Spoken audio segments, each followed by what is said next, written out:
بسم اللہ الرحمن الرحیم الحمد للہ وکفا وصلی اللہ وسلم وبارک علی عبادہ الذین اصطفیٰ وبعد السلام علیکم ورحمۃ اللہ وبرکاتہ۔ زندگی کے اہم اسباق قرآن سے یعنی لائف لیسنز فرام دا قرآن میں آج ہم دیکھیں گے یوسف علیہ السلام کی زندگی کے کچھ اہم سبق۔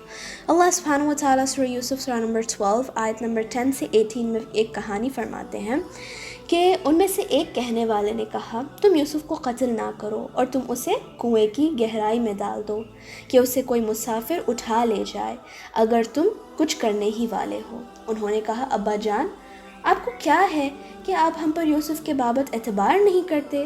حالانکہ یقیناً ہم اس کے خیر خواہ ہیں۔ آپ کل اسے ہمارے ساتھ بھیجیں کہ یہ خوب پھل کھائے اور کھیلے کودے، اور ہم یقیناً اس کے محافظ ہیں۔ یعقوب نے کہا، بے شک مجھے تو یہ بات غمگین کی جاتی ہے کہ تم اسے لے جاؤ، اور مجھے خوف آتا ہے کہ اسے بھیڑیے کھا جائیں اور تم اس سے غافل ہو۔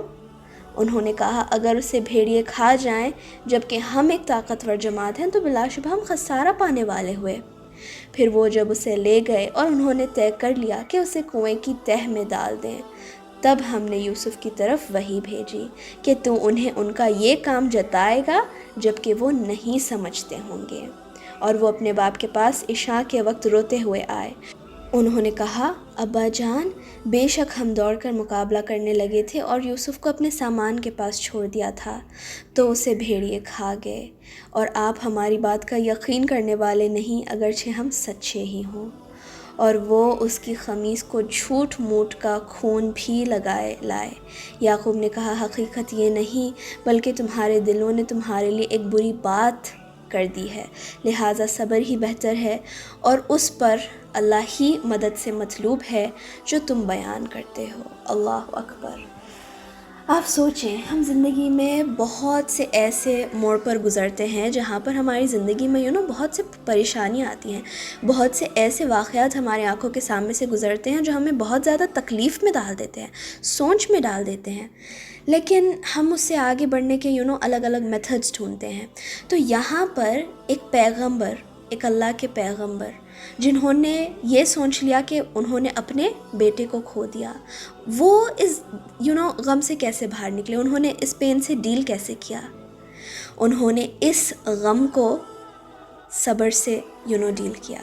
یہ ایک بہت امپورٹنٹ چیز ہے آج، اسپیشلی آج کے دور کے مسلمانوں کے لیے، کہ وہ صبر سیکھیں، بیکاز بچپن سے ہی جب ماں باپ انہیں ہر چیز لا کر دیتے ہیں، ان کی ہر بات سنتے ہیں، تو ان کے اندر صبر کا جو کوالٹی ہوتی ہے وہ پیدا نہیں ہوتی، اینڈ دین آخر میں جب وہ بڑے ہوتے جاتے ہیں وہ ضدی ہو جاتے ہیں، آپے سے باہر ہو جاتے ہیں۔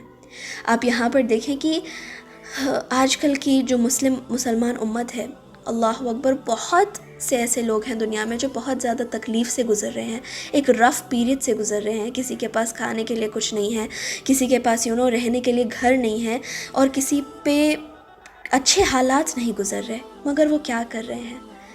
بس امید لگائے بیٹھے ہیں صرف ایک ذات سے، اللہ سے۔ بس یہی کام ہے کہ جتنی زیادہ امید ہم اللہ سبحانہ و تعالیٰ سے لگا کے بیٹھیں گے، جتنا زیادہ یقین ہم اللہ پہ کریں گے، اور جتنے صبر کے ساتھ ہم کام لیں گے، یقیناً اللہ سبحانہ و تعالیٰ ہماری سارے پریشانیوں کو دور کر دیں گے انشاءاللہ بإذن اللہ۔ سبحان ربک رب العزت عما یصفون وسلام علی المرسلین والحمد للہ رب العالمین۔